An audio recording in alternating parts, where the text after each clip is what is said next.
Canelo Alvarez at Terence Crawford nagkasundo na maglaban.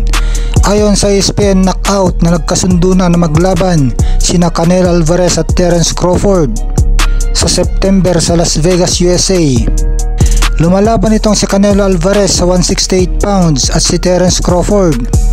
Ang huling laban niya ay sa 154 pounds kontra Israel Madrimov noong August 2023.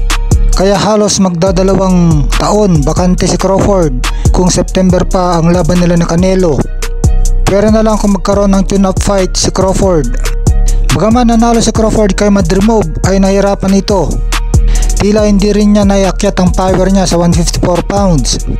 Kaya pinaniniwalaan na ito ang dahilan kung bakit ngayon ay pumayag na si Canelo Alvarez na labanan si Crawford. Dahil nahirapan si Crawford sa 154 pounds, paano pa kaya sa kagaya ni Canelo na 168 pounds lumalaban? Hindi na pabagsak ni Crawford si Madrimov, kaya hindi rin tatablan si Canelo. Isang taong bakante naman si Canelo pagsapit ng September. Ito yung interesting na labanan, siguradong mag-i-ensayo ng todo ang dalawang mahusay na boksingerong ito at nasa tuktok ng kondisyon pag naglaban na sila. Casimero pabor kay Angkahas na manalo kay Mepranum.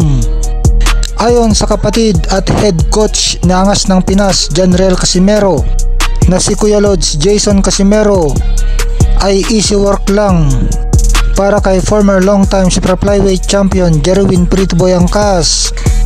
Ang kanyang kalaban na si 3 times world title challenger Richie Mepranum sa January 25 sa Iligan City.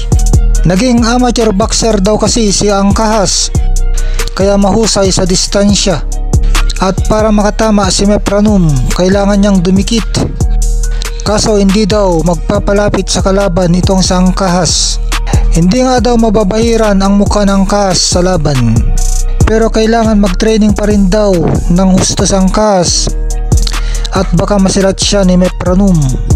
Bagaman nakita na ni Jason si Mepranum sa sparring nila ni Cuadro Alas, pero di daw magandang pakiramdam noon ni Mepranum. Paglalabanan ni Angkahas at Mepranum ang bakanteng Philippine Boxing Federation Super Bantamweight title.